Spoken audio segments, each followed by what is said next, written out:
আসসালামু আলাইকুম বন্ধুরা, ওয়েলকাম টু সাবরিনাস ব্লগ। চলে এসেছি আরো একটি রেসিপি নিয়ে। আজ রান্না করব বড় মাছের মাথা দিয়ে বাঁধাকপির ঘন্ট। আমার মনে হয় বাঁধাকপির যত ধরনের রেসিপি আছে তার মধ্যে এটি খেতে সব থেকে ভালো লাগে। বাঁধাকপির ঘন্ট করার জন্য আমি নিয়ে নিয়েছি বাঁধাকপি, কুচিয়ে পরিষ্কার করে ধুয়ে নিয়েছি। আর নিয়েছি একটি বড় মাছের মাথা, নিয়েছি নতুন আলু আর টমেটো।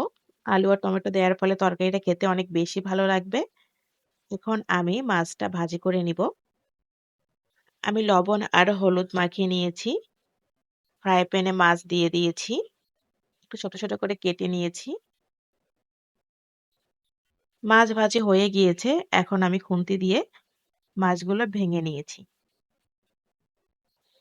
এবার তরকারি রান্না করে নিব। তার জন্য প্যানে দিয়ে দিয়েছি তেল। দিব কয়েকটি আস্ত জিরা,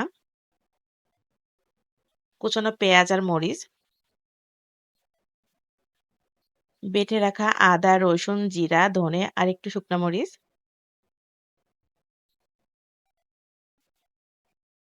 পরিমাণ মতো লবণ, হলুদের গুঁড়ো।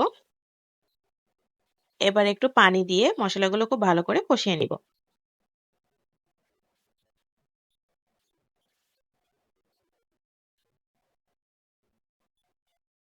দিয়ে দিব কেটে রাখা আলু আর টমেটো।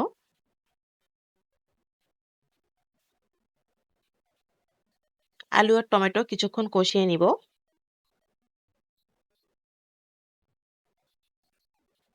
এবার দিয়ে দিব কুচানো বাঁধাকপি।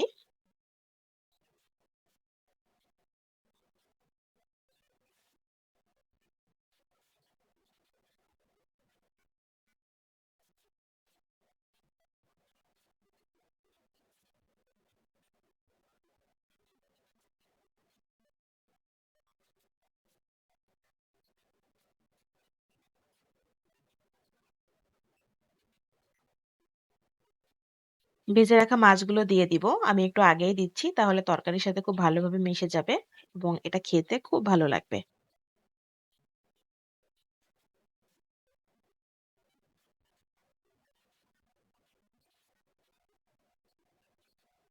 নেড়েচেড়ে ভালোভাবে মিশিয়ে দিতে হবে।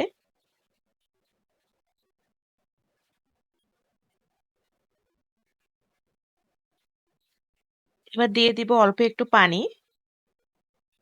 তারপর ঢাকা দিয়ে তরকারিটা রান্না করে নিব।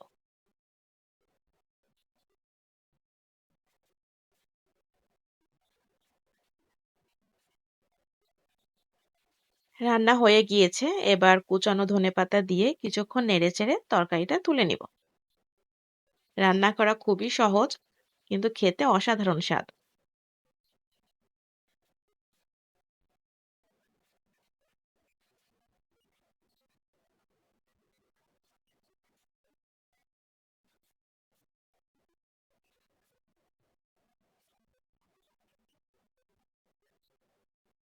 বন্ধুরা, আমার বাঁধাকপির ঘন্ট রান্না হয়ে গিয়েছে বড় মাছের মাথা দিয়ে।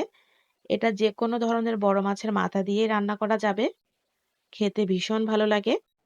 তো আপনারা বলবেন রেসিপিটা কেমন হলো? যদি ভালো লেগে থাকে ভিডিওটিতে অবশ্যই একটি লাইক দিবেন, কমেন্ট করবেন, আমার পাশে থাকবেন। আজকের মতো এ পর্যন্তই। দেখা হবে পরবর্তীতে নতুন কোনো ভিডিওতে। সবাই ভালো থাকবেন, সুস্থ থাকবেন। আসসালামু আলাইকুম।